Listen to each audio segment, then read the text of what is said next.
आज के टॉपिक में हम डिस्कस करने जा रहे हैं कि कंप्यूटर लैंग्वेज की कौन सी जनरेशन होती है।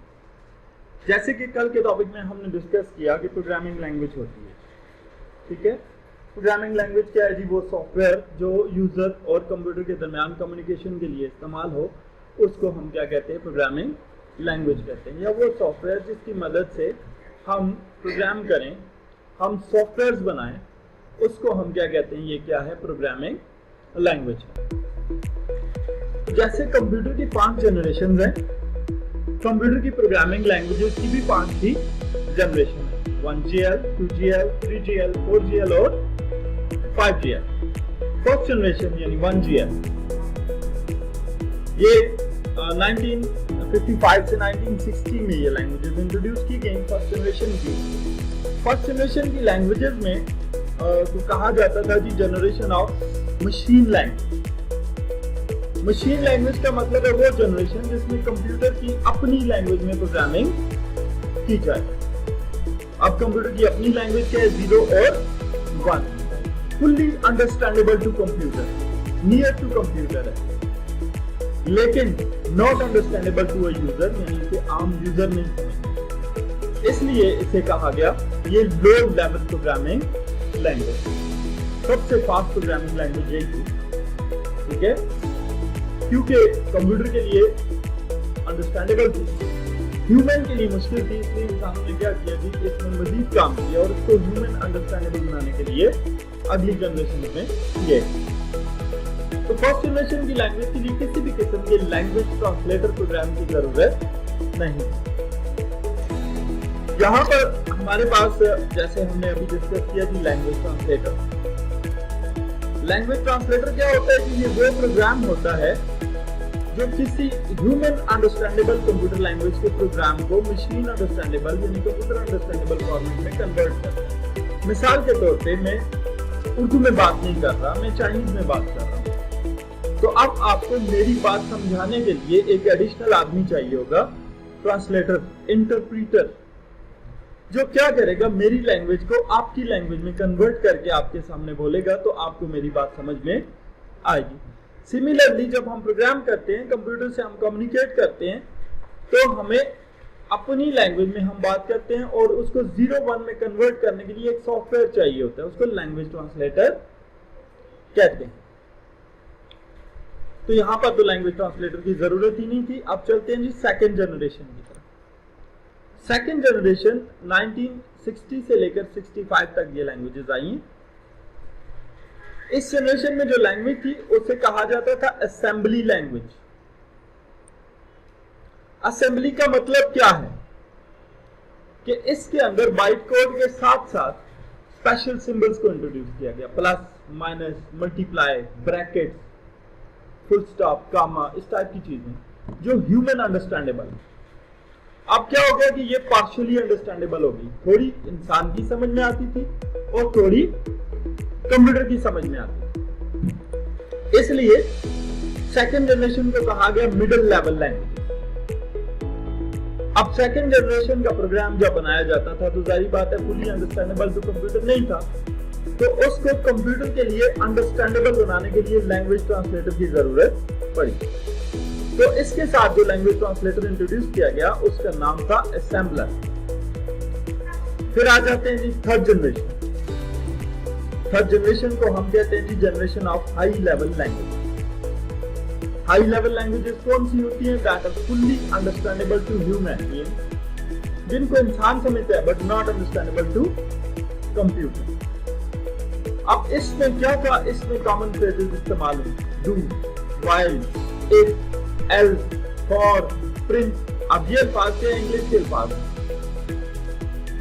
इस जनरेशन के लिए जो लैंग्वेज ट्रांसलेटर थे वो थे कंपाइलर और इंटरप्रीटर। इस जनरेशन के अंदर कौन सी लैंग्वेजेस हैं? सी है, C++ है, कोबोल है, फोर्ट्रॉन है, जावा है, विजुअल बेसिक है, ऑरेकल है और इसके अलावा भी बहुत सारी लैंग्वेजेस। थर्ड जनरेशन पाइथन है जो अभी आप पढ़ेंगे भी आगे चल के आपके कोर्स में है, पाइथन लैंग्वेज। फोर्थ जनरेशन आ जाती है। अच्छा जी, थर्ड जनरेशन के बाद फोर्थ जनरेशन हमारी 1975 के बाद अभी तक जो लैंग्वेजेस आ रही हैं ये सारी फोर्थ जनरेशन लैंग्वेज। इनको क्या कहा जाता है? Very high level language. क्यों कहा जाता है कि ये क्यूरी लैंग्वेजेस है। क्यूरी क्या होती है? जैसे मैं आपसे पूछता हूँ व्हाट इज योर नेम, एक इंग्लिश सेंटेंस है, that is the Curie.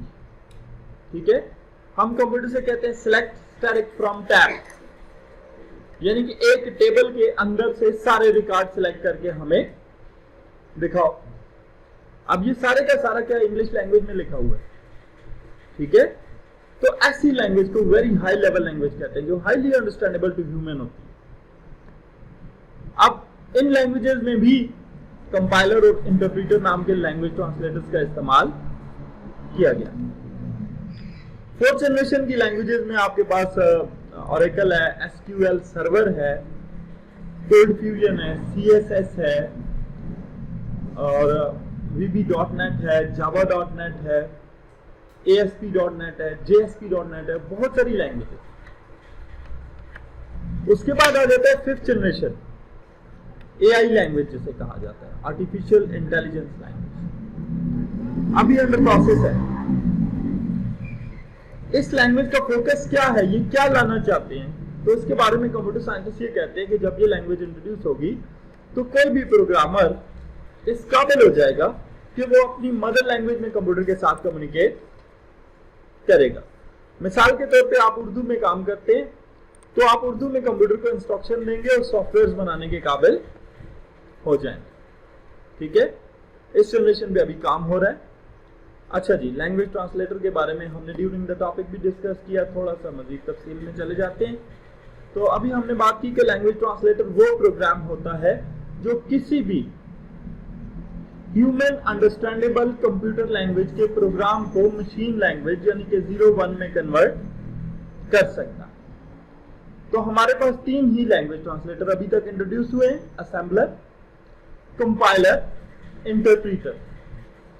Assembler वो लैंग्वेज ट्रांसलेटर है जो असेंबली लैंग्वेज के प्रोग्राम को मशीन लैंग्वेज में यानी कि 0-1 में कन्वर्ट कर सकता है।